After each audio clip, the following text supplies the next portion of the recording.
നമസ്തേ. ജനം ഡിബേറ്റിലേക്ക് എല്ലാ പ്രേക്ഷകർക്കും സ്വാഗതം. മുഖ്യമന്ത്രിയുടെ മകൾ വീണ പ്രതിസ്ഥാനത്ത് നിൽക്കുന്ന മാസപ്പടി കേസിൽ CMRL MD ശശിധരൻ കർത്ത ഇന്നും ഇഡിക്ക് മുന്നിൽ ഹാജരായില്ല. അതേസമയം കഴിഞ്ഞ 2 ദിവസങ്ങളായി CMRLലെ ചീഫ് ഫിനാൻസ് മാനേജറും മുൻ കാഷ്യറും ഉൾപ്പെടെയുള്ള 5 ജീവനക്കാർ ഇഡിയുടെ ചോദ്യമുനയിലെത്തി. പ്രധാനമന്ത്രി കഴിഞ്ഞ ദിവസം തിരുവനന്തപുരത്ത് മുഖ്യമന്ത്രിക്കും മകൾക്കും പങ്കാളിത്തമുള്ള മാസപ്പടി കേസ് പരാമർശിച്ചതോടെ അന്വേഷണം ഊർജിതമാക്കുകയാണോ ഇഡി? ഇഡിക്ക് മുന്നിൽ ഹാജരാകാനുള്ള അടുത്ത നോട്ടീസ് വീണ വിജയനാണോ? നമുക്ക് പരിശോധിക്കാം. കേസിലെ പരാതിക്കാരൻ അഡ്വക്കേറ്റ് ഷോൺ ജോർജ്, ഇടത് സഹയാത്രികൻ അഡ്വക്കേറ്റ് BN ഹസ്ക, BJP വക്താവ് പ്രിൻഡു മഹാദേവ് എന്നിവ അതിഥികളാവുന്നു. എല്ലാ അതിഥികളെയും ഈ സംവാദത്തിലേക്ക് സ്നേഹപൂർവ്വം സ്വാഗതം ചെയ്യുന്നു. ഒപ്പം പ്രേക്ഷകരെയും. അഡ്വക്കേറ്റ് ഷോൺ ജോർജ്, മാസപ്പടി കേസ് ഇഡി കൂടുതൽ കടുപ്പിക്കുകയാണോ? പ്രത്യേകിച്ച് ഞാൻ നേരത്തെ ചൂണ്ടിക്കാണിച്ചതുപോലെ പ്രധാനമന്ത്രി തെരഞ്ഞെടുപ്പ് പൊതുയോഗത്തിൽ മുഖ്യമന്ത്രിയുടെയും മകളുടെയും പങ്ക് പരാമർശിച്ച സാഹചര്യത്തിൽ കേസിന് ഗുരുതര സ്വഭാവം കൈവന്നിരിക്കുകയല്ലേ?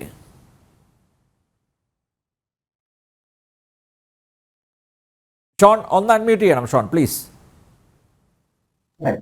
തീർച്ചയായിട്ടും. കാരണം ഇപ്പോ വന്നിട്ടുള്ള ഒരു ആകുലതകൾ, പ്രത്യേകിച്ച് ഇന്ന് കേരള ഹൈക്കോടതിയിൽ എൻട്രിം ആപ്ലിക്കേഷൻ ഫയൽ ചെയ്തിരിക്കുന്നു.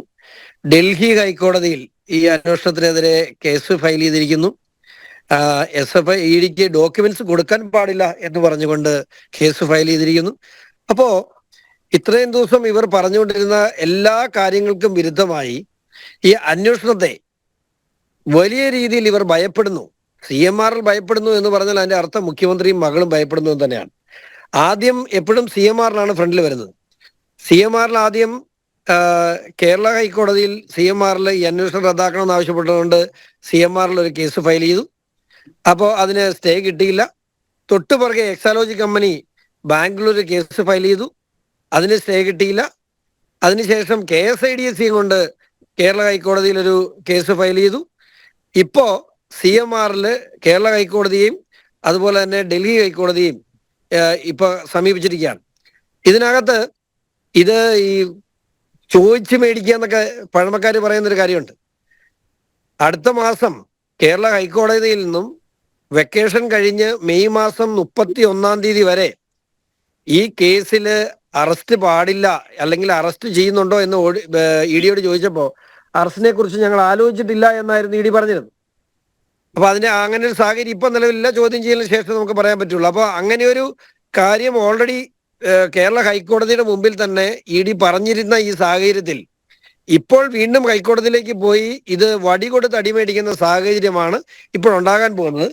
കഴിഞ്ഞ കാലങ്ങളിലൊക്കെ മുഖ്യമന്ത്രിയും മകളും KSIDCയും CMRLും പറയുന്നത് പൊള്ളത്തരമായിരുന്നെന്നും ഇവർ പണയുന്ന നുണകളായിരുന്നുവെന്നും കേരള സമൂഹത്തിന് ബോധ്യപ്പെടുന്ന നടപടികളാണ് ഉണ്ടാകുന്നത്.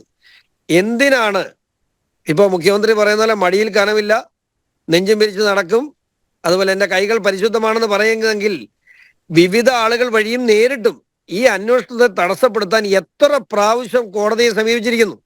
നമ്മൾ മനസ്സിലാക്കേണ്ടത് എത്ര പ്രാവശ്യം കോടതിയെ സമീപിച്ചിരിക്കുന്നു. ഇവര് മോഷ്ടിച്ചു എന്നും അല്ലെങ്കിൽ ഇവരിൽ നിന്ന് കൈപ്പറ്റി എന്ന് പറയുന്ന മാസപ്പടി എന്ന് പറയുന്ന അക്കൗണ്ടിൽ വന്ന ചെറിയ തുകയാണ്. പക്ഷേ ആ തുകയേക്കാൾ കൂടുതലായിരിക്കുന്നു ഇപ്പോ ഇവര് ഈ കാലഘട്ടത്തിനിടയിൽ വക്കീലിന് കൊടുത്ത ഫീസ് മാത്രം. KSIDC മാത്രം ഈ അന്വേഷണത്തെ തടസ്സപ്പെടുത്താൻ 1 കോടി രൂപ മുടക്കിയിരിക്കുന്നു. വീണ എത്ര രൂപ മുടക്കിയിട്ടുണ്ട്, എക്സാലോജിക്ക് എത്ര രൂപ മുടക്കിയിട്ടുണ്ട് നമുക്ക് അറിയാൻ കഴിയുന്ന കാര്യമല്ല. അത് പബ്ലിക് ഡോക്യുമെന്റ് ആയിട്ട് നമുക്ക് കിട്ടില്ല. CMRL കോടിക്കണക്കിന് രൂപയാണ് ഈ അന്വേഷണത്തെ തടസ്സപ്പെടുത്താൻ വാരി എറിഞ്ഞിരിക്കുന്നത്. അപ്പോ കേരളത്തിൽ നടന്നുകൊണ്ടിരുന്ന ഒരു വലിയ കൊള്ളയാണ്. ആ കൊള്ളയ്ക്ക് വിരാമമായിരിക്കുന്നു. ഇതിന് ഉപ്പ് തിന്നവരൊക്കെ വെള്ളം കുടിക്കും.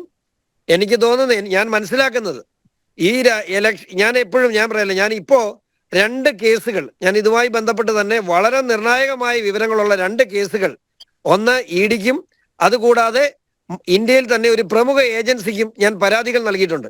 ഞാൻ അതിന്റെ വിശദാംശങ്ങൾ ഇപ്പോൾ പുറത്ത് പറയുന്നില്ല, എനിക്ക് പുറത്ത് പറയാൻ കഴിയില്ല.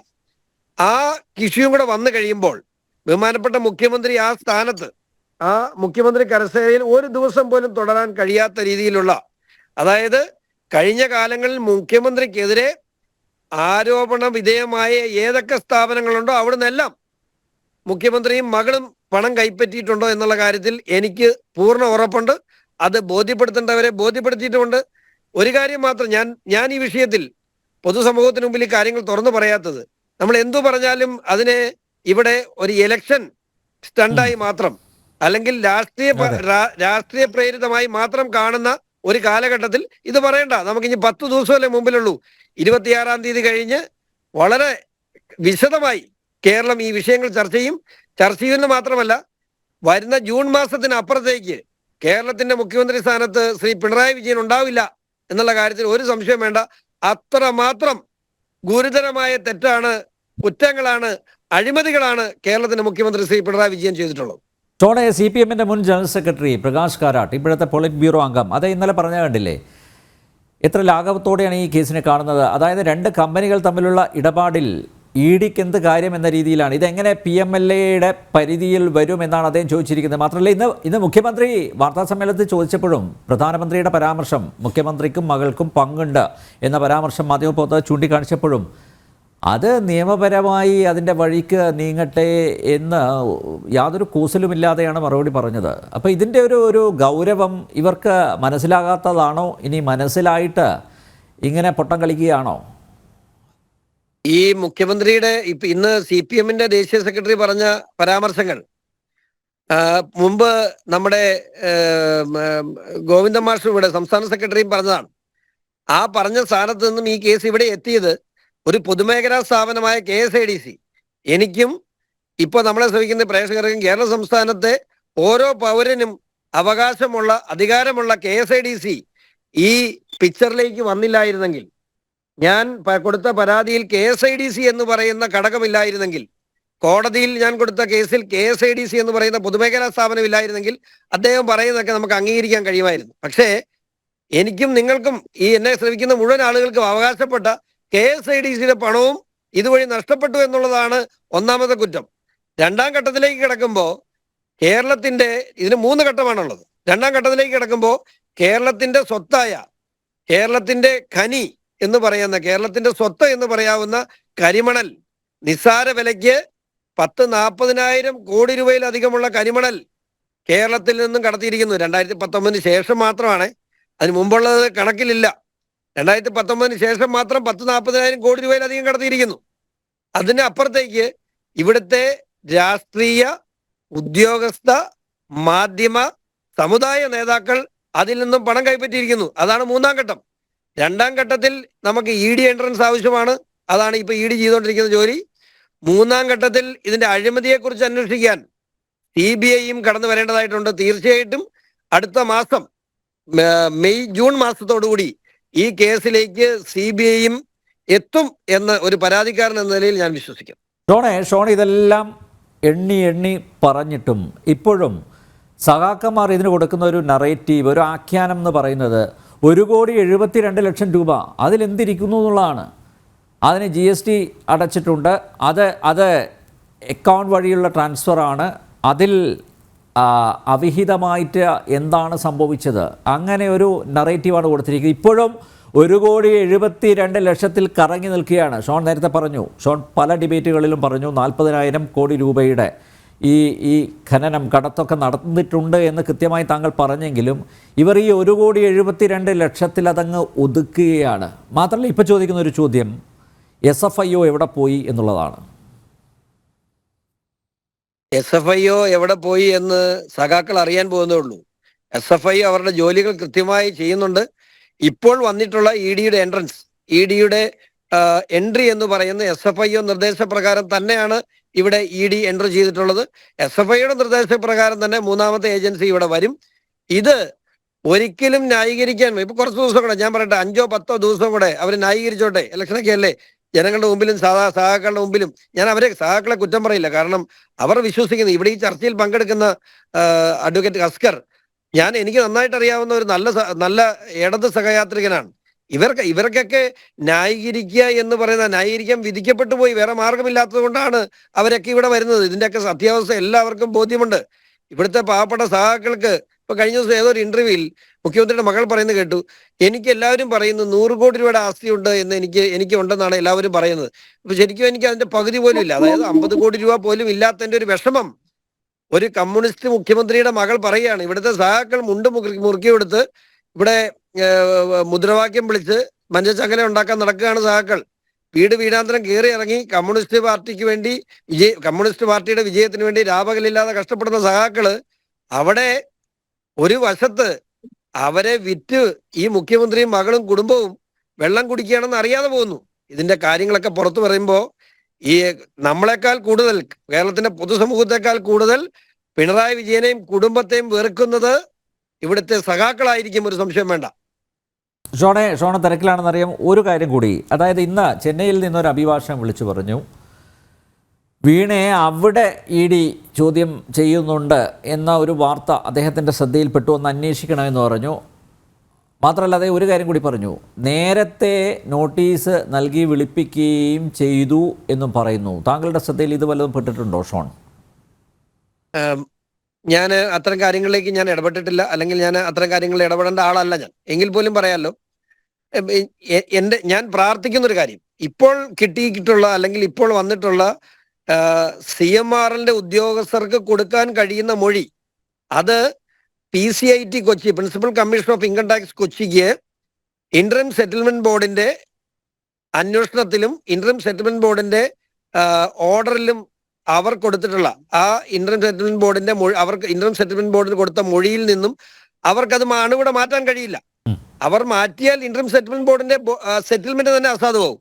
അവരത് ആ മൊഴിയാണ് അവർ കൊടുക്കുന്നതെങ്കിൽ അവർ കൊടുത്ത മൊഴി പ്രകാരം സ്വാഭാവികമായിട്ട് അവർ കൊടുത്ത മൊഴി എന്താണെന്നുള്ളത് നമുക്ക് ഊഹിച്ചെടുക്കാൻ കഴിയും. ആ മൊഴി പ്രകാരം വീണ വിജയനെ സമൻ ചെയ്യാതിരിക്കാൻ കഴിയില്ല. പക്ഷേ ഞാൻ ഇപ്പോഴും പറയുന്നു, ഈ ഇലക്ഷൻ കഴിഞ്ഞേ അവരെ ചെയ്യാവുള്ളൂ എന്നാണ് ഞാൻ പ്രാർത്ഥിക്കുന്നത്. കാരണം അല്ലെങ്കിൽ ഇതെല്ലാം രാഷ്ട്രീയ പ്രേരിതം എന്ന് പറയും. ഇവിടെ പലർക്കും ഇല്ലാത്ത ആനുകൂല്യങ്ങൾ മുഖ്യമന്ത്രിക്കും മകൾക്കുണ്ട്. എന്ത് പറഞ്ഞാലും ഇലക്ഷനാണ്, ഇലക്ഷൻ സ്റ്റണ്ടാണ്, ഇലക്ഷന് വേണ്ടിയാണെന്നൊക്കെ പറയുമ്പോൾ വളരെ പച്ചയ്ക്ക് വന്ന് ഇന്നലെ പ്രധാനമന്ത്രി കേരളത്തിൽ പറഞ്ഞിട്ട് പോയി. ഇവിടെ ആക്ഷേപം ഉന്നയിക്കുന്ന ഒത്തിരി ആളുകളുണ്ടായിരുന്നു. എന്താണ് BJPയും CPM തമ്മിൽ അഡ്ജസ്റ്റ്മെന്റ് ആണ്. അത് ഇന്നലെ കൊണ്ട് ഏറെക്കൂടെ എല്ലാവർക്കും മനസ്സിലായി. വളരെ പച്ചയ്ക്ക് തന്നെ പ്രധാനമന്ത്രി ഇവിടെ വന്ന് മുഖ്യമന്ത്രി കള്ളനാണ് എന്ന് പറഞ്ഞിട്ട് പോവുക തന്നെ ചെയ്തു. അതുകൊണ്ട് ഇന്നലെ മുതൽ ഉറങ്ങിയിട്ടില്ലെന്നാണ് എൻ്റെ വിശ്വാസം. കാര്യങ്ങളൊക്കെ പ്രധാനമന്ത്രിക്ക് ബോധ്യപ്പെട്ടു എന്ന് അദ്ദേഹത്തിന് ബോധ്യപ്പെട്ടിട്ടുണ്ടാകണം. അഡ്വക്കേറ്റ് അസ്ക, പ്രധാനമന്ത്രി കഴിഞ്ഞ ദിവസം ഇവിടെ വന്ന് പച്ചയ്ക്ക് പറഞ്ഞിട്ട് പോയി കള്ളനാണെന്ന്. മുഖ്യമന്ത്രി മാത്രമല്ല, മുഖ്യമന്ത്രിയുടെ മകളും ഇതിൽ ഉൾപ്പെട്ടിട്ടുണ്ട് എന്ന് പറഞ്ഞു. നിയമത്തിൻ്റെ വഴിക്ക് പോകുന്നു, അന്വേഷണം നടക്കും, തെറ്റ് ചെയ്തവരെ അകത്താക്കുമെന്ന് കൃത്യമായിട്ട് അദ്ദേഹം പറഞ്ഞു പോയി. നോക്കൂ, CMRLന്റെ chief finance manager P. Suresh Kumar ഇപ്പോൾ EDയുടെ ചോദ്യം ചെയ്യലിന് വിധേയമായിക്കൊണ്ടിരിക്കുകയാണ്. വീണയുടെ കമ്പനിക്ക് സേവനമൊന്നുമില്ലാതെ 1,72,00,000 രൂപ നൽകിയെന്ന് ആദായ നികുതി വകുപ്പിൻ്റെ ഇന്ററിം സെറ്റിൽമെൻറ്റ് ബോർഡിന് മൊഴി കൊടുത്തവരിൽ ഒരാളാണ് ഈ സുരേഷ് കുമാർ. ഈ മൊഴിയിൽ നിന്ന് പിറകോട്ട് പോകാൻ സുരേഷ് കുമാറിന് സാധിക്കില്ല. സുരേഷ് കുമാർ മൊഴിയിൽ ഉറച്ചു നിന്നാൽ അടി കിട്ടുക വീണയ്ക്കല്ലേ. മറ്റൊരു കാര്യം നേരത്തെ അഡ്വക്കേറ്റ് ഷോൺ ജോർജ് ചൂണ്ടിക്കാണിച്ചത് തന്നെയാണ്. ഇത് പൊതുതെരഞ്ഞെടുപ്പിൻ്റെ പശ്ചാത്തലത്തിൽ ഒരു പൊളിറ്റിക്കൽ സ്റ്റണ്ട്, അതിനപ്പുറത്തേക്ക് ഇതിനെ കാണാൻ പറ്റില്ല എന്ന വാദം അത് എത്ര കാലം നിലനിൽക്കും അഡ്വക്കേറ്റ് അസ്ക? അനന്തമ്പിയർ, ഇതിലെ കാണേണ്ടത് രാഷ്ട്രീയവും നിയമപരമായി തന്നെ ഇതിനെ പരിശോധിക്കും. രാഷ്ട്രീയപരമായി ഇതിനെ പരിശോധിക്കുമ്പോൾ സ്വാഭാവികമായും രാജ്യത്താകമാനം കേന്ദ്ര ഏജൻസികൾ പ്രതിപക്ഷ പാർട്ടികളുടെയും പ്രതിപക്ഷ പാർട്ടിയിലെ നേതാക്കന്മാരെയും വേട്ടയാടുന്നതിന്റെ തുടർച്ചയായി തന്നെയാണ് ഇതിനെ കാണാൻ കഴിയുക. ശ്രീ അരവിന്ദ് കെജ്രിവാളിനെ പോലുള്ള അഴിമതിക്കെതിരെ പോരാട്ടം നടത്തി ഇന്ത്യയൊട്ടാകെ അഴിമതി വിരുദ്ധ പ്രതിച്ഛായ നേടുകയും അങ്ങനെ രാഷ്ട്രീയത്തിൽ സ്ഥിരപ്രതിഷ്ഠ നേടുകയും ചെയ്ത ഇന്ത്യയുടെ തലസ്ഥാനമായ ദില്ലിയിലെ മുഖ്യമന്ത്രിയായി അവരോധിക്കപ്പെട്ട മനുഷ്യൻ, ആ മനുഷ്യനെ പോലും വേട്ടയാടുകയും ഒരു തീവ്രവാദിയോടെന്ന പോലെ പെരുമാറുകയും ചെയ്യുകയും അദ്ദേഹത്തെ പോലും ജയിലിലടക്കുകയും ചെയ്ത കേന്ദ്ര ഏജൻസികൾ ആണ്. കെജ്രിവാളിനെ പൊക്കിക്കൊണ്ടുവന്ന അണ്ണാ ഹസാരെ പോലും തള്ളിപ്പറഞ്ഞു. പിന്നെ നിങ്ങൾക്ക് എന്തിനാണ് ഇത്ര വേദന? അങ്ങനെയല്ലല്ലോ. കെജ്രിവാൾ അണ്ണാ ഹസേരയാണ് അങ്ങ് രണ്ടാം ഗാന്ധി എന്ന് വിശ്വസിക്കുന്നതെങ്കിൽ അണ്ണാ ഹസേര പറയുന്നത് മാത്രമല്ലല്ലോ നമുക്ക് ജീവിതത്തിൽ അദ്ദേഹം പുലർത്തി വന്നിട്ടുള്ള സത്യസന്ധതയും അദ്ദേഹം ജീവിതത്തിലുടനീളം കാത്തു സൂക്ഷിക്കുന്ന നൈർമല്യവും പരിശോധിച്ചാൽ മാത്രം അദ്ദേഹത്തിന്റെ നിലപാടുകളെ കുറിച്ചറിയാം. അദ്ദേഹത്തെ പോലെ ഇത്രയും സുതാര്യമായ ഒരു വ്യക്തി ഇന്ത്യൻ രാഷ്ട്രീയത്തിൽ സമീപകാലത്ത് ഉദയം ചെയ്തിട്ടുണ്ടോ എന്ന് എനിക്ക് സംശയമുണ്ട്. അപ്പോ അങ്ങനെ ഒരു വ്യക്തിത്വത്തെ പോലും അല്ല അഡ്വക്കേറ്റ് അസ്കർ, ജുഡീഷ്യൽ കസ്റ്റഡി ഇങ്ങനെ എക്സ്റ്റെൻഡ് ചെയ്തുകൊണ്ടിരിക്കുക. അദ്ദേഹം തെറ്റ് ചെയ്തില്ലെങ്കിൽ കോടതിക്കെങ്കിലും ബോധ്യപ്പെടില്ലേ?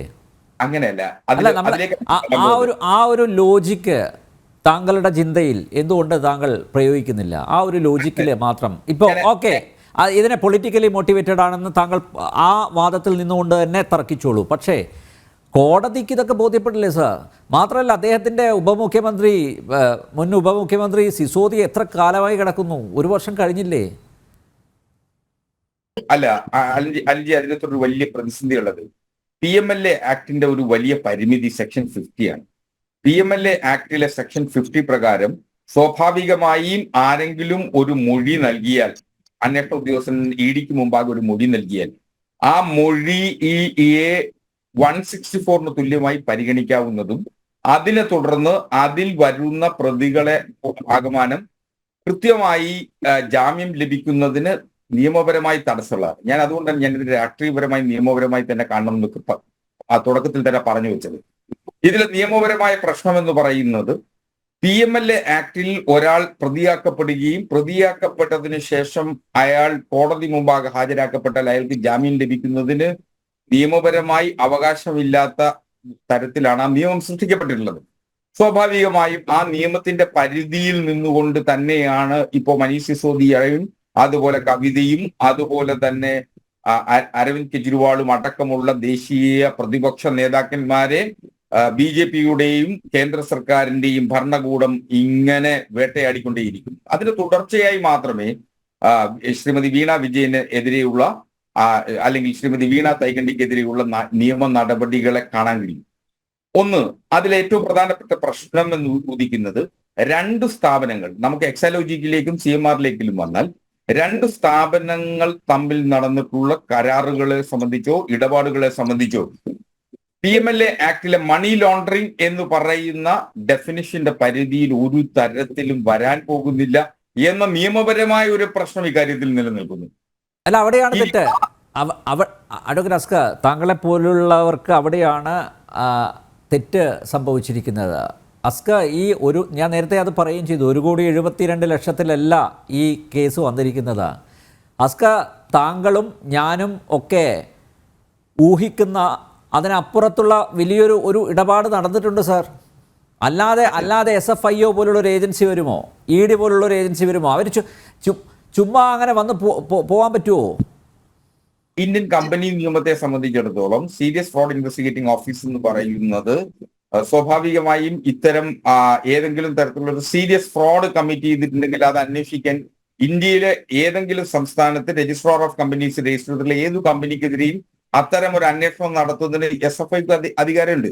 അപ്പോൾ സീരിയസ് ഫ്രോഡ് ഇൻവെസ്റ്റിഗേറ്റിംഗ് ഓഫീസ് അന്വേഷിക്കുന്നു എന്നുള്ളത് കൊണ്ട് ഇതിൽ ഏതെങ്കിലും തരത്തിലുള്ള മണി ലോണ്ടറിംഗ് നടന്നിട്ടുണ്ടോ? കോർപ്പറേറ്റ് മന്ത്രാലയത്തിനോ അല്ലെങ്കിൽ കമ്പനികാര്യ നിയമത്തിലോ നടക്കുന്ന അന്വേഷണം, ആ അന്വേഷണം സ്വാഭാവികമായും ED-ക്ക് നടത്തുന്നതിന് തടസ്സം ഉണ്ടാകുന്നില്ല. ED നടത്തുന്ന അന്വേഷണം എന്ന് പറയുന്നത് വളരെ ചുരുങ്ങിയ, ഏറ്റവും ലളിതമായി പറഞ്ഞു കഴിഞ്ഞാൽ PMLA ആക്ടിന്റെ പരിധിയിൽ മാത്രമാണ് ED നടത്തുന്നത്. അപ്പൊ ED നടത്തുന്ന അന്വേഷണത്തിൽ ഈ മണി ലോണ്ടറിംഗ് എന്ന ഡെഫിനിഷന്റെ കീഴിൽ 2 സ്ഥാപനങ്ങൾ പരസ്പരം നടത്തിയിട്ടുള്ള കരാറുകളെയോ അല്ലെങ്കിൽ കൈമാറ്റങ്ങളെയോ ഒരു തരത്തിലും മണി ലോണ്ടറിംഗിന്റെ പരിധിയിലേക്ക് കൊണ്ടുവരാൻ നിയമപരമായി പറ്റില്ല. അല്ല, അവിടെയാണ് ഞാൻ പറഞ്ഞത്, താങ്കൾ ഇപ്പോഴും ഇതിനെ ചെറിയൊരു ക്യാൻവാസിലാണ് നോക്കിക്കാണുന്നത്. പക്ഷേ ഇത് വലിയൊരു ക്യാൻവാസിലാണ് ഈ അഴിമതി നടത്തിയിരിക്കുന്നത് സാർ. അതിന് മണി ലോണ്ടറിങ് വന്നിട്ടുണ്ട്. അത് പ്രഥമ ദൃഷ്ട്യാ ബോധ്യപ്പെട്ടതിൻ്റെ അടിസ്ഥാനത്തിലായിരിക്കില്ലേ SFIO പോലുള്ള ഒരു ഏജൻസി വന്നത്? മാത്രമല്ല, അവരുടെ റിപ്പോർട്ടിൻ്റെ അടിസ്ഥാനത്തിലല്ലേ ഇപ്പോൾ ED അന്വേഷണം ഏറ്റെടുത്തിരിക്കുന്നത്. ഇപ്പം നോക്കൂ, ഇവിടെ ഒരു സംസ്ഥാനത്തിൻ്റെ മുഖ്യമന്ത്രി, മാത്രമല്ല അദ്ദേഹത്തിൻ്റെ മകൾ, ഇവരൊക്കെ ഉൾപ്പെട്ടൊരു കേസ്. പ്രധാനമന്ത്രി നരേന്ദ്രമോദി കഴിഞ്ഞ ദിവസം ഈ പേരുകൾ പരാമർശിക്കുകയും ചെയ്തു. കള്ളൻ ആരാണെന്ന് അദ്ദേഹം പരസ്യമായി പറഞ്ഞു. തെറ്റ് ചെയ്തിട്ടുണ്ട്, അഴിമതി നടത്തിയിട്ടുണ്ട് എന്ന് പറഞ്ഞു. പ്രധാനമന്ത്രിയെയൊക്കെ തെറ്റിദ്ധരിപ്പിക്കാൻ ED പോലുള്ള ഒരു ഏജൻസിക്ക് സാധിക്കുമോ? ED കൊടുക്കുന്ന റിപ്പോർട്ടിൻ്റെ അടിസ്ഥാനത്തിൽ അല്ലെങ്കിൽ IB കൊടുക്കുന്ന റിപ്പോർട്ടിൻ്റെ അടിസ്ഥാനത്തിലൊക്കെ ആയിരിക്കില്ല അദ്ദേഹം പറയുന്നത്. ഇന്ത്യയുടെ പ്രധാനമന്ത്രി വാ തുറന്നു പറഞ്ഞതെല്ലാം വസ്തുതയാണെന്ന് വിശ്വസിക്കുക എന്ന് പറയുന്നത് 33% വരുന്ന അദ്ദേഹത്തെ വിശ്വസിക്കുന്ന ഇന്ത്യയിലെ BJP അല്ലെങ്കിൽ സംഘപരിവാർ വിശ്വാസത്തിൽ ഏർപ്പെടുന്ന അവിടെ അസ്കറിന് തെറ്റുപറ്റി. അസ്കർ, അങ്ങനല്ല. താങ്കളുടെ പാർട്ടിക്കാർ അടക്കം പ്രധാനമന്ത്രി നരേന്ദ്രമോദി എന്താണ് പറയുന്നതെന്ന് സാഗൂതം അവർ ഉറ്റുനോക്കുകയാണ്. അങ്ങനല്ല. ഇത് ഇന്ത്യൻ പ്രധാനമന്ത്രി വാ തുറന്നാൽ സത്യം മാത്രം പറയുകയും ഇന്ത്യൻ പ്രധാനമന്ത്രി മാരീചിക വേഷത്തിൽ, സഖാവ് പിണറായിയുടെ വാക്കുകൾ തന്നെ എടുത്താൽ, മാരീചിക വേഷത്തിൽ കേരളത്തിൽ വന്ന് ഇങ്ങനെ ഏതെങ്കിലുമൊക്കെ മോഹിപ്പിക്കുന്ന വാഗ്ദാനങ്ങളും സ്വാഭാവികമായി ഏതെങ്കിലും തരത്തിലുള്ള വിമർശനങ്ങളും ഉന്നയിച്ചാൽ അതൊക്കെ കേട്ട് പൊള്ളുന്ന ആളുകളല്ലല്ലോ കമ്മ്യൂണിസ്റ്റുകൾ. അപ്പോ അത് തൊലിക്കെട്ടിയ അപാരാണ് കേട്ടോ, കമ്മ്യൂണിസ്റ്റുകാരുടെ തൊലിക്കെട്ടിയ അപാരാണ്. അങ്ങനല്ല, ഇത് തൊലിക്കെട്ടിയുടെ പ്രശ്നം മാത്രമല്ലെന്നേ. ഞങ്ങൾക്കറിയാം ഞങ്ങളുടെ നേതാക്കന്മാരെ കുറിച്ചും ഞങ്ങളുടെ നേതാക്കന്മാരുടെ ജീവിത രീതികളെ കുറിച്ചും ഞങ്ങൾക്ക് ഉത്തമ ബോധ്യമുള്ളത് കൊണ്ടാണ് അത് പറയുന്നത്. നിങ്ങൾ ഈ സഖാവ് പിണറായി വിജയനെ പിടിക്കുന്നതിനു വേണ്ടി കുറെ നാളായില്ലേ ശ്രമം തുടങ്ങിയിട്ട്? സ്വർണ്ണക്കള്ളക്കടത്തും ബിരിയാണി ചെമ്പും ഈന്തപ്പഴക്കുരുവും ഖുറാന്റെ മറപ്പൊക്കെ പറഞ്ഞിട്ട് നിങ്ങൾക്ക് എവിടെയെങ്കിലും എത്താൻ പറ്റിയോ? എവിടെയെങ്കിലും എത്താൻ പറ്റിയോ? ക്ലിഫ് ഹൗസിലും അതുപോലെ സെക്രട്ടേറിയറ്റിന്റെ നടയിലും പരുന്തിറങ്ങുന്നത് പോലെ റാഗി പറന്നിട്ട്. പ്രിയപ്പെട്ട ഹസ്ക, ഈ കൂട്ടുകച്ചവടം നടത്തിയ സ്വപ്ന സുരേഷല്ലേ തുറന്നു പറഞ്ഞത്? സ്വപ്ന സുരേഷ് ഇത്രയും ഗുരുതരമായിട്ടുള്ള ആരോപണങ്ങൾ ഉന്നയിച്ചിട്ട് ഒരു വക്കീൽ നോട്ടീസ് പോലും അയക്കാത്ത പിണറായി, അല്ലെങ്കിൽ അദ്ദേഹത്തിന്റെ മകൾ, അല്ലെങ്കിൽ അദ്ദേഹത്തിന്റെ ഭാര്യ, അദ്ദേഹത്തിന്റെ മകൻ വിവേക്. അപ്പോൾ ഇത് കാണുകയും കേൾക്കുകയും ചെയ്യുന്നവർ എന്താ വിശ്വസിക്കണ്ടേ? എന്നാൽ അവിടെ വെച്ച് തന്നെ ഇവർ പറഞ്ഞതിൽ കഴമ്പില്ല എന്ന് സ്വപ്ന സുരേഷ് കൂട്ടുപ്രതിയാണ്. സ്വപ്ന സുരേഷ് ഉന്നയിച്ചതിലൊന്നും കഴമ്പില്ല എന്ന് അത് സ്ഥാപിച്ചെടുക്കാനുള്ള ഉത്തരവാദിത്തം, ബാധ്യത പിണറായിക്കും കുടുംബത്തിനും ഇല്ലേ? എന്തുകൊണ്ട് അങ്ങനെ പോയില്ല? ഞാൻ അൽനബിയരോട് തിരിച്ചൊരു ചോദ്യം ചോദിക്കുക. സ്വപ്ന സുരേഷ് പറഞ്ഞിട്ടുള്ള മൊഴികൾ അത് കൃത്യമായി കേന്ദ്ര ഏജൻസികളുടെ കയ്യിലുണ്ടല്ലോ. 3.5 കൊല്ലമില്ലേ? എന്തുകൊണ്ട് ആ മൊഴികളുടെ അടിസ്ഥാനത്തിൽ അതിനെ തുടർന്ന് നടത്തിയിട്ടുള്ള അന്വേഷണം, 3.5 കൊല്ലം അന്വേഷണം നടത്തിയല്ലോ, ആ അന്വേഷണത്തിന്റെ ഭാഗമായി ലഭിച്ച തുടർ തെളിവുകളുടെ അടിസ്ഥാനത്തിൽ ഒന്ന് ചോദ്യം ചെയ്യാനെങ്കിലും? പ്രിയപ്പെട്ട ഹസ്ക, കോടതിയിൽ കൊടുത്തിരിക്കുന്ന സ്റ്റേറ്റ്മെന്റുകൾ ഉണ്ടല്ലോ, ED അതുപോലെ കസ്റ്റംസ് ഒക്കെ കോടതിയിൽ കൊടുത്ത സ്റ്റേറ്റ്മെന്റുകൾ താങ്കളും ഞാനും ഒക്കെ വായിച്ചതല്ലേ? വൺസ് കോടതി കൊടുത്ത ഒരു സ്റ്റേറ്റ്മെന്റ്, അതിൽ നിന്ന് ഒരിക്കലും അവർക്ക് പുറകോട്ട് പോകാൻ പറ്റില്ല അല്ലേ? അതിൽ കൃത്യമായിട്ട് എന്താണ് സാഹചര്യം, എന്താണ് പശ്ചാത്തലം, എപ്പോഴാണ് ഇങ്ങനെ ഒരു ക്രൈം കമ്മിറ്റ് ചെയ്തത്, അതിൽ മുഖ്യമന്ത്രി പിണറായി വിജയന്റെ പേര് എത്ര തവണ വന്നു സാർ? മുഖ്യമന്ത്രിയുടെ എൻ്റെയോ നിങ്ങളുടെയോ പ്രിൻസിപ്പൽ സെക്രട്ടറി ആയിരുന്നില്ലല്ലോ ജയിലിൽ കിടന്നത്. അദ്ദേഹത്തിൻ്റെ അനാരോഗ്യം കാരണമാണ് അദ്ദേഹം ഇപ്പോൾ പുറത്ത് കഴിയുന്നത്. അപ്പോൾ നോക്കൂ, ആ ഒരു കണക്ഷൻ താങ്കൾ നോക്കൂ. അല്ല, നമ്മുടെ മുന്നിൽ സ്വപ്ന സുരേഷിന്റെ മൊഴിയുണ്ട്. നിങ്ങൾ ഈ പറയുന്ന സ്വപ്ന സുരേഷ് നൽകിയ മൊഴി കേന്ദ്ര ഏജൻസികളെ കസ്റ്റംസിനും EDക്കും CBIക്കും അടക്കം നൽകിയിട്ടുള്ള മൊഴികളാണുള്ളത്. ആ മൊഴികൾ അങ്ങനെ രത്നത്തിളക്കത്തോടു കൂടി നിൽക്കുന്നുവെങ്കിൽ ആ മൊഴികളുടെ ആധാരമായി തുടരന്വേഷണം കേന്ദ്ര ഏജൻസികൾ നടത്തിയിട്ടുണ്ടാവണമല്ലോ. അന്വേഷണം നടത്തിയ കേന്ദ്ര ഏജൻസികൾ സ്വാഭാവികമായും ഏതൊരു ക്രിമിനൽ ഇൻവെസ്റ്റിഗേഷൻ നടത്തിയാലും ആ അന്വേഷണത്തെ തുടർന്ന് ഇങ്ങനെ ആരോപണ വിധേയരായിട്ടുള്ളതിനെ തുടർന്നുള്ള തെളിവുകൾ ലഭിക്കുകയും അതിനെ തുടർന്ന് ആ ആരോപണ വിധേയൻ, നിങ്ങളിപ്പോ പറയുന്ന സഖാവ് പിണറായി വിജയനും അതുപോലെ മുഖ്യമന്ത്രിയും മുഖ്യമന്ത്രിയുടെ മകളും ഒക്കെ ഇങ്ങനെ സ്വപ്ന സുരേഷിന്റെ മൊഴികളുടെ അടിസ്ഥാനത്തിൽ ഉണ്ടായിരുന്നുവെങ്കിൽ അവരെ ഒന്ന് ചോദ്യം ചെയ്യാൻ വിളിക്കുന്നതിന് അന്വേഷണം സ്റ്റിൽ പെൻഡിങ്. നമ്മുടെ രാഹുൽ ഗാന്ധിയും അദ്ദേഹത്തിന്റെ അമ്മയും ഒക്കെ EDയുടെ ഓഫീസ് കയറി ഇറങ്ങി നടന്നത് എത്രയോ വർഷങ്ങൾക്ക് ശേഷമാണ്, മറക്കരുത് കേട്ടോ. അതല്ല, നിങ്ങൾ വിചാരിക്കുന്നത് ഇതിന്റെ അന്വേഷണമൊക്കെ അവസാനിപ്പിച്ചു, EDയും കസ്റ്റംസ് ഒക്കെ പോയി എന്നാണ്. But investigation is still pending. ആ ഒരു യാഥാർത്ഥ്യം കൂടി മനസ്സിലാക്കണം. അഡ്വക്കേറ്റ് അസ്കർ, ഞാൻ പ്രിൻറ്റോ അരമണിക്കൂറായി വെറുതെ ഇരിക്കുകയാണ്. പ്രിൻറ്റോ, പൊതു തെരഞ്ഞെടുപ്പിൻ്റെ പശ്ചാത്തലത്തിൽ കളിക്കുന്ന രാഷ്ട്രീയ ഗിമ്മിക്കല്ലാതെ മാസപ്പടി കേസിൽ നിന്നോ കരുവന്നൂരിൽ നിന്നോ BJPക്ക് മൈലേജ് ഉണ്ടാക്കാനാവില്ലെന്നാണ് മുഖ്യമന്ത്രി പിണറായി വിജയൻ ആവർത്തിക്കുന്നത്. ഇത്തരത്തിലുള്ളൊരു നറേറ്റീവ് ഇടതുമുന്നണി സൃഷ്ടിച്ചെടുത്തിരിക്കുന്നു. ഈ നറേറ്റീവ് ക്ലച്ച് പിടിക്കുമോ? അസ്കറിനെ പോലുള്ളവർ ഇപ്പോഴും അത് ആവർത്തിച്ചു കൊണ്ടിരിക്കുകയാണ്. ഇത് രാഷ്ട്രീയ പ്രേരിതമാണ്. മുഖ്യമന്ത്രിയെയും അദ്ദേഹത്തിൻ്റെ കുടുംബത്തെയും താറടിക്കാനുള്ള ഒരു ആയുധം ആക്കി EDയെ ഉപയോഗിക്കുന്നു. ഇപ്പോൾ ഈ തെരഞ്ഞെടുപ്പ് ഇവിടെ കേരളത്തിൽ 26-ാം തീയതി പോളിംഗ് ബൂത്തിലേക്ക് പോവുകയാണ്. അതിനു മുമ്പ് എന്തൊക്കെയോ നടക്കുന്നുവെന്ന് കാണിക്കാനുള്ള ഒരു വ്യഗ്രത മാത്രമായി ഇതിനെ കണ്ടാൽ മതി. ഇത് ക്ലച്ച് പിടിക്കുമോ ഈ ഒരു നറേറ്റീവ്? മുഖ്യമന്ത്രിക്കും ഇടതുമുന്നണിക്കും ഭാസ്കർ സാർ അടക്കമുള്ള ആളുകൾക്ക് ഇതിനെ ഇങ്ങനെ തന്നെ ന്യായീകരിക്കാനല്ലേ സാധിക്കുകയുള്ളൂ. കാരണം എന്താണ്, ന്യായീകരണം തന്നെയാണല്ലോ അവരുടെ പ്രധാനപ്പെട്ട ഒരു തൊഴിൽ. അതിപ്പോ കരുവന്നൂർ കേസായിക്കോട്ടെ, ED അന്വേഷിക്കുന്ന സ്വർണ്ണക്കടത്തായിക്കോട്ടെ, ഇപ്പൊ ഏറ്റവും അടുത്തുള്ള വീണ വിജയന്റെ എക്സാലോജിക് ആയിക്കോട്ടെ, ഇതിനകത്ത് കൃത്യമായിട്ടുള്ള ക്യാപ്സൂളുകൾ പലതും നമ്മൾ കേട്ടു. പക്ഷെ നമ്മളിത് മനസ്സിലാക്കേണ്ട പ്രധാനപ്പെട്ട ഒരു കാര്യം, ഇന്ത്യയുടെ ചരിത്രത്തിൽ തന്നെ ഏറ്റവും സുപ്രധാനവും അതോടൊപ്പം തന്നെ ശാസ്ത്രീയമായ തെളിവുകളുടെ അടിസ്ഥാനത്തിൽ നടക്കാൻ പോകുന്ന ഏറ്റവും ക്രമാനുഗതമായിട്ട് നടക്കുന്ന അന്വേഷണമായിട്ടാണ് ഞങ്ങൾ ഇതിനെ കാണുന്നത്, BJP ഇതിനെ കാണുന്നത്. കാരണം ഇതിന്റെ ഓരോ ഘട്ടവും നമ്മൾ പരിശോധിച്ചു കഴിഞ്ഞാൽ നമുക്കറിയാം, ഓരോ ഘട്ടത്തിലും ഇപ്പൊ നമ്മൾ ഇന്റർവെൻഷൻ സെറ്റിൽമെന്റ് ബോർഡ് ആയിക്കോട്ടെ, ഇന്ത്യൻ ടാക്സ് ഡിപ്പാർട്ട്മെന്റ് ആയിക്കോട്ടെ, ED ആയിക്കോട്ടെ, SFI ആയിക്കോട്ടെ, ഓരോ വരവിലും കൃത്യമായിട്ടുള്ള ശാസ്ത്രീയ തെളിവുകൾ കണ്ടെത്തിക്കൊണ്ടിരിക്കുകയാണ്. കാരണം നമുക്കൊന്ന് ഈ വീണ വിജയന്റെ ഒരു 1.72 കോടി വിഷയം മാത്രമല്ല, ഈ രാജ്യത്ത് നടക്കുന്ന വലിയൊരു തീവെട്ടിക്കൊള്ള, പ്രത്യേകിച്ച് കേരളത്തിന്റെ പരിസ്ഥിതിയെ ചൂഷണം ചെയ്തുകൊണ്ട് KMRL എന്ന് പറയുന്ന കമ്പനിക്ക് ഒത്താശ പാടുന്ന ഇടതു വലതു മുന്നണികൾ 50,000 കോടി രൂപയുടെ അഴിമതിയാണ് ഇതുമായി ബന്ധപ്പെട്ട്, അല്ലെങ്കിൽ 50,000 കോടിയുടെ അഴിമതിയാണ് ഇതുമായി ബന്ധപ്പെട്ട് കേരളത്തിന് നഷ്ടമായിട്ടുള്ളത്. അപ്പൊ സ്വാഭാവികമായിട്ട് ആ അഴിമതിയുടെ കണക്കുകൾ ഓരോന്നായിട്ട് വരുന്ന സമയത്ത്, ചുരുളഴിയുന്ന സമയത്ത് സ്വാഭാവികമായിട്ട് ഏതൊക്കെ രീതിയിലാണ്, ആരൊക്കെയാണ് പണം പങ്കുപറ്റിയിട്ടുള്ളത്, അതിനാരൊക്കെയാണ് കൂട്ടുനിന്നിട്ടുള്ളത്. അതിന് ഏറ്റവും പ്രധാനപ്പെട്ട ഒരു കാര്യം എന്ന് പറയുന്നത്, ഇതിന് മുഖ്യമന്ത്രിയുടെ മകൾ നേരിട്ട് ഈ ഒരു പറയുന്ന കൃത്യത്തിൽ പങ്കാളിയായിരിക്കുന്നു. ഒരുപക്ഷെ കേരളത്തിൽ തന്നെ നമുക്കറിയാം, മുൻപ് നമ്മൾ ചർച്ച ചെയ്തിട്ടുണ്ട്, SFI എന്ന് പറയുന്ന അന്വേഷണ ഏജൻസി ഏതെങ്കിലും ഒരു കേസിനകത്ത് കൃത്യമായിട്ട് ഇടപെട്ടുകൊണ്ട് അന്വേഷണം ആരംഭിക്കാറില്ല. ശാസ്ത്രീയമായ തെളിവുകളുടെ അടിസ്ഥാനത്തിൽ, ഡിജിറ്റൽ തെളിവുകളെ പോലും ശാസ്ത്രീയമായി അന്വേഷിച്ച് കണ്ടെത്തുന്ന ഏജൻസിയാണ്. അപ്പൊ അതിനർത്ഥം ഇവിടെ നടന്നിട്ടുള്ളത് സാധാരണ ഏജൻസികളെയൊക്കെ വെല്ലുവിളിക്കുന്ന രീതിയിലുള്ള കുറ്റകൃത്യമാണ്. ആ കുറ്റകൃത്യത്തെ ഇവർ പറഞ്ഞ 2 കമ്പനികൾ തമ്മിൽ ഇടപാട് മാത്രമല്ല, ഇതിനകത്ത് സ്വാഭാവികമായിട്ട് ഒരു കമ്പനിയിൽ നിന്നാണ് 1.72 ലക്ഷം കോടിയെങ്കിൽ സ്വാഭാവികമായിട്ട് SFI നടത്തിയ കഴിഞ്ഞ ഇദ്ദേഹത്തിന്റെ അക്കൗണ്ട് അന്വേഷണവുമായി ബന്ധപ്പെട്ട് 8ഓളം കമ്പനികളിൽ നിന്ന് പണം പറ്റിയിട്ടുണ്ട്. അപ്പൊ സ്വാഭാവികമായിട്ട് ഇന്ത്യയുടെ ഒരു ഫ്രോഡ് പണം സംവിധാനം വേറെ രീതിയിലേക്ക് മാറ്റുന്നു.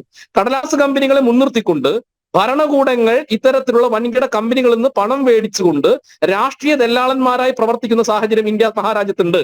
കേജ്രിവാളിന്റെ കേസായിക്കോട്ടെ, വീണ വിജയന്റെ കേസായിക്കോട്ടെ, ഇത് കൂട്ടി വായിക്കുന്ന സമയത്ത് ഇത്തരത്തിലുള്ള കുറ്റകൃത്യങ്ങൾ നമുക്ക് കൃത്യമായി കാണാൻ സാധിക്കും. ആ കുറ്റകൃത്യങ്ങളുടെ ചുരുളഴിയാനുള്ള ശ്രമം നടത്തുന്ന സമയത്ത് ഇപ്പൊ വീണ വിജയൻ ആയിക്കോട്ടെ, KSIDC ആയിക്കോട്ടെ, നമ്മളുടെ CMRL ആയിക്കോട്ടെ, ഇവർ ഇനി ഇന്ത്യ മഹാരാജ്യത്ത് പോകാൻ ഏത് കോടതിയാണുള്ളത്? ഇപ്പൊ ഇന്ന് ഹൈക്കോടതിയിലേക്ക് പോകുന്നു, ഡൽഹി കോടതിയിൽ പോകുന്നു. എന്തിനാണ് ഇവർ അന്വേഷണത്തെ ഭയക്കുന്നത്? നേരത്തെ തന്നെ ഷോൺ ജോർജ് പറഞ്ഞല്ലോ, അറസ്റ്റ് ചെയ്യാൻ ഉദ്ദേശമില്ല, അന്വേഷണവുമായി സഹകരിക്കണം. അങ്ങനെ കുറ്റം ചെയ്യാത്ത ആളുകൾ, ഇവർ പറയുന്നത് മടിയിൽ കനമില്ലാത്ത ആളുകൾ അന്വേഷണ ഏജൻസിയിൽ എന്താണ് ഹാജരാകാത്തത്? ഇവർക്ക് പറയാനുള്ള കാര്യങ്ങൾ കൃത്യമായിട്ട് പതിരാകല്ലോ. ഇപ്പൊ ശശിധരൻ കർത്ത മുൻപ് മൊഴി കൊടുത്തിട്ടുണ്ട്, കൃത്യമായി മൊഴി കൊടുത്തിട്ടുണ്ട്. വീണ വിജയന് പണം കൊടുത്തിട്ടുണ്ട്. സേവനം നൽകിയിട്ടുണ്ടോ? നൽകിയിട്ടില്ല. പിന്നെ എന്തിനു പണം കൊടുത്തു? ആ ചോദ്യം ഇപ്പോഴും ഉണ്ട്. ആ ചോദ്യത്തിന് ഉത്തരം ഇതുവരെ കൊടുക്കാൻ സാധിച്ചിട്ടില്ല. അങ്ങനെ സേവനത്തിന്, നമ്മൾ സേവനത്തിനാണല്ലോ പണം, നൽകാത്ത സേവനത്തിന് പണം കൊടുക്കുന്നു. എന്തിനു വേണ്ടി? അവിടെയാണ് ഈ കള്ളപ്പണവുമായി ബന്ധപ്പെട്ട കാര്യങ്ങളിലേക്ക് വരുന്നത്. നമ്മൾ ഇതിനോട് കൂട്ടി വായിച്ച് നിൽക്കേണ്ട ഒരു സംഭവമുണ്ട്.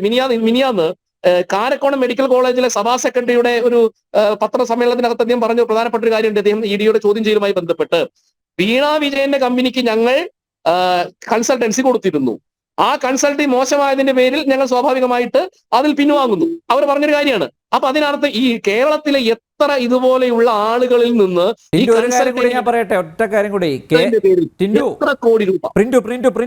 പ്രിന്റു ഒരു കാര്യം കൂടി ഞാൻ പറഞ്ഞോട്ടെ. അതായത് കേരളത്തിലെ പല വിദ്യാലയങ്ങളിലും IT സേവനം ഉറപ്പാക്കാം എന്ന് പറഞ്ഞ് കയറി ഇറങ്ങി നടന്നിട്ടുണ്ട്. എത്ര സ്കൂളുകൾ IT സേവനം ലഭ്യമാക്കാമെന്ന ഉറപ്പ് കൊടുത്തിട്ടുണ്ട്, അത് പാലിച്ചിട്ടുണ്ട്. ഇതെല്ലാം പരിശോധിക്കപ്പെടേണ്ടതാണ്. ഇതൊക്കെ ഒരു ഭാഗത്ത് കിടക്കുകയാണ്, അവിടെ ഒന്നും അന്വേഷണം പോയിട്ടില്ല. അതുകൂടെ ഞാൻ താങ്കളുടെ ശ്രദ്ധയപ്പെടുത്തുക. തീർച്ചയായും നമ്മളൊന്ന് മനസ്സിലാക്കേണ്ടത്, IT പോലെയുള്ള ഒരു വകുപ്പൊന്നും പൊതുവെ മുഖ്യമന്ത്രിമാർ കൈവയ്ക്കാറില്ല. പിണറായി വിജയൻ IT വകുപ്പ് തന്റെ കൈ മുതലാക്കി വെച്ചിട്ടുള്ളത് ഒരു കാര്യം, ഒരു സംശയം വേണ്ട, അദ്ദേഹത്തിനും കുടുംബത്തിനും വീണ വിജയന് വേണ്ടിയിട്ടാണ്. IT വകുപ്പിന്റെ സഹമന്ത്രി ആരെന്ന് ചോദിച്ചു കഴിഞ്ഞാൽ വീണ വിജയനാണ്. അപ്പൊ സ്വാഭാവികമായിട്ട് ഒരു കുടുംബം തന്നെ കേരളത്തിന്റെ സമ്പത്തിനെ കൊള്ളയടിക്കാൻ വേണ്ടി കൂട്ടുനിൽക്കുന്ന ഒരു സാഹചര്യം. ആ സാഹചര്യവുമായി ബന്ധപ്പെട്ട അഴിമതിയുടെ ചുരുളുകൾ ഓരോന്നായി അഴിയുമ്പോൾ പരിഭ്രാന്തിയിലാണ്. ആ പരിഭ്രാന്തിയിലാണ് ഇവർ ഇത്തരത്തിലുള്ള ജൽപ്പനങ്ങൾ നടത്തുന്നത്. എന്തിനാ പേടിക്കുന്നത്? ഇപ്പൊ ശശിധരൻ കർത്തയ്ക്ക് കൃത്യമായിട്ട് ഇപ്പൊ ഇന്ന് ചീഫ് മാനേജർ സുരേഷ് കുമാർ അടക്കമുള്ള ആളുകൾ 24 മണിക്കൂർ ചോദ്യം ചെയ്ത സമയത്ത് ഇതിനകത്തുള്ള ഓരോ കാര്യങ്ങളും കൃത്യമായിട്ട് അവർ രേഖപ്പെടുത്തിയിട്ട് EDയുടെ മുമ്പിൽ രേഖപ്പെടുത്തിയിട്ടുണ്ട്. അപ്പൊ സ്വാഭാവികമായിട്ട് ഇതിനകത്ത് നേരത്തെ ഷോൺ ജോർജ് പറഞ്ഞ ED മാത്രമല്ല, CBI കൂടി വരുന്ന സാഹചര്യം ഈ കേരളത്തിലുണ്ട്. അതിനർത്ഥം ഇപ്പോ പൊതുവെ ഇവർക്കൊരു ധാരണയുണ്ട്, ഈ മുഖ്യമന്ത്രിയെയും മുഖ്യമന്ത്രിമാരുടെ മക്കളെയും ഒക്കെ ചുറ്റിപ്പറ്റിക്കൊണ്ട് അന്വേഷണം ഒക്കെ നടക്കുന്ന സമയത്ത് അത് രാഷ്ട്രീയ സ്റ്റണ്ടാണ്. അങ്ങനെ രാഷ്ട്രീയ സ്റ്റണ്ടാണെങ്കിൽ കേജ്രിവാൾ ജയിലിനകത്തേക്ക് പോകില്ലല്ലോ. നമുക്കറിയാം നരേന്ദ്രമോദി സർക്കാർ അധികാരത്തിലെത്തിയ ശേഷം അദ്ദേഹം പറഞ്ഞ പ്രധാനപ്പെട്ട ഒരു കാര്യമുണ്ട്. ഈ രാജ്യത്ത് അഴിമതിക്കെതിരെയുള്ള യുദ്ധപ്രഖ്യാപനം നടത്തിയ ഒരാളാണ് നരേന്ദ്രമോദി. അതുകൊണ്ട് നിങ്ങൾ നോക്കൂ, ഇന്ത്യയുടെ ചരിത്രത്തിൽ തന്നെ ആദ്യമായി കൊണ്ട് മുഖ്യമന്ത്രി അറസ്റ്റ് ചെയ്യുന്നു. ഇപ്പൊ ഹേമന്ത് സോറൻ, കെജ്രിവാൾ.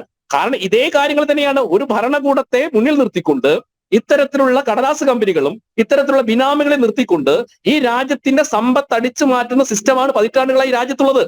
ആ സിസ്റ്റത്തിനെതിരായ നരേന്ദ്രമോദിയുടെ പടപ്പുറപ്പാട്. അതുകൊണ്ടാണ് ആദരണീയ പ്രധാനമന്ത്രി ഇന്നലത്തെ ആറ്റിങ്ങലിൽ കാട്ടാക്കട വന്ന പ്രസംഗത്തിൽ പോലും അദ്ദേഹം സൂചിപ്പിക്കുന്നത് എന്താണ്?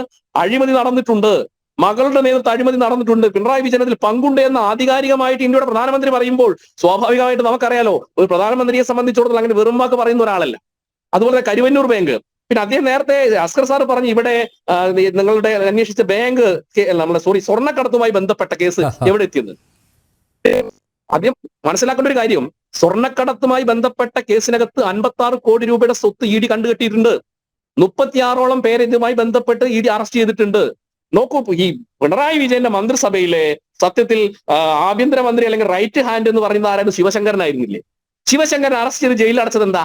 പിന്നെ കേരളത്തിന് ഇന്ത്യയുടെ ഒരു പ്രത്യേക രാഷ്ട്രീയ സാഹചര്യത്തിൽ അധികാരത്തിന്റെ ഇടനാഴിയിൽ നിൽക്കുന്ന രാഷ്ട്രീയ ദല്ലാളന്മാരെയും ഉദ്യോഗസ്ഥന്മാരെയും ബലി കൊടുത്തുകൊണ്ട് മന്ത്രിമാർ രക്ഷപ്പെടുന്ന, മുഖ്യമന്ത്രിമാർ രക്ഷപ്പെടുന്ന ഒരു സാഹചര്യം ഉണ്ടായിരുന്നു. ആ സാഹചര്യങ്ങളെ കൂടി ഇല്ലാതാക്കാനുള്ള തെളിവുകളാണ് ഇന്ന് കേന്ദ്ര അന്വേഷണ ഏജൻസികൾ നടത്തുന്നത്. നമുക്കറിയാം കേരളത്തിൽ തന്നെ ബാലകൃഷ്ണപിള്ള മാത്രമാണ് ആ ഒരു കേസിനകത്ത് ശിക്ഷിക്കപ്പെട്ടിട്ടുള്ളത്. അതിനപ്പുറത്ത് അഴിമതി ആരോപണം ഉണ്ടായിട്ടുള്ള എത്രയോ മന്ത്രിമാരുണ്ടായിട്ടുണ്ട്. അവരൊക്കെ ആ സമയത്തൊക്കെ ചെയ്യാറുള്ളത് ഉദ്യോഗസ്ഥന്മാരെ അല്ലെങ്കിൽ അധികാരത്തിന് ഇടനാഴിൽ ദല്ലാളന്മാരെ മുൻനിർത്തിക്കൊണ്ട് അവരെ കുരുതി കൊടുത്ത് രക്ഷപ്പെടലാണ്. പക്ഷെ മോഡി വന്നതിന് ശേഷം ഇങ്ങനെ അധികാരത്തിന്റെ ഇടനാടുകളിലുള്ള ദല്ലാളന്മാരെ മാത്രമല്ല, മുഖ്യമന്ത്രിയാണെന്ന് ശരി, മുഖ്യമന്ത്രിയുടെ മകളായിരുന്നാലും ശരി, ആരൊക്കെ അഴിമതി നടത്തി കഴിഞ്ഞാൽ തെളിവുകളുടെ അടിസ്ഥാനത്തിൽ അവർ അറസ്റ്റ് ചെയ്യും, മാത്രമല്ല ജയിലടയ്ക്കും. അത് കൃത്യമായി നമ്മൾ കണ്ടല്ലോ. ഇവരെല്ലാരും പറഞ്ഞു ഇപ്പോഴും അഹങ്കാരത്തോടെ അഹംഭാവത്തോടെ ചോദിക്കുന്നത് കണ്ടില്ലേ? അഡ്വക്കേറ്റ് അസ്കറും അത് ആവർത്തിച്ചു. അതായത് അങ്ങനെയാണെങ്കിൽ ഒരു നോട്ടീസ് പോലും എന്തുകൊണ്ട് അയക്കുന്നില്ല? നിങ്ങൾ ഈ സ്വർണ്ണക്കടത്ത് കേസ്, ഡോളർ കടത്ത് കേസ്, ഇതിലെല്ലാം പ്രതിസ്ഥാനത്ത് മുഖ്യമന്ത്രിയെ പ്രതിഷ്ഠിച്ചില്ലേ? പക്ഷേ എന്തുകൊണ്ട് ഇന്നേ വരെ അദ്ദേഹത്തെ ചോദ്യം ചെയ്യാൻ വിളിപ്പിച്ചില്ല എന്ന് അഹങ്കാരത്തോടെ ഇപ്പോഴും ചോദിക്കുന്നു, ആവർത്തിക്കുന്നു, പൊതുയോഗങ്ങളിൽ പ്രസംഗിച്ച് നടക്കുന്നു. അപ്പോൾ ഇതിലൊക്കെ നിങ്ങൾ മുഖ്യമന്ത്രിയെ അപകീർത്തിപ്പെടുത്താൻ, അധിക്ഷേപിക്കാൻ വേണ്ടി ഇങ്ങനെ ഒരു ആരോപണം കൊണ്ടുവന്നു എന്നാണ് ഇടതുപക്ഷം അവരുടെ വേദികളിലെല്ലാം പ്രസംഗിക്കുന്നതും അവരുടെ അണികളെ പറഞ്ഞ് മനസ്സിലാക്കുന്നതും ഇങ്ങനെയാണ്. അല്ല, ഇതിനകത്ത് നമുക്കറിയാം അന്വേഷണ ഏജൻസികളെ സംബന്ധിച്ചിടത്തോളം കൃത്യമായി കുറ്റകൃത്യങ്ങൾ, നമുക്കറിയാം കുറ്റകൃത്യങ്ങൾ രണ്ട് രീതിയിലുണ്ട്. ഒന്ന്, കുറ്റകൃത്യങ്ങളിൽ കൃത്യമായി പങ്കാളികളാക്കിക്കൊണ്ട് ശാസ്ത്രീയമായ തെളിവുകളുടെ അടിസ്ഥാനത്തിൽ ഒരാളിലേക്ക് എത്തിച്ചേരാം.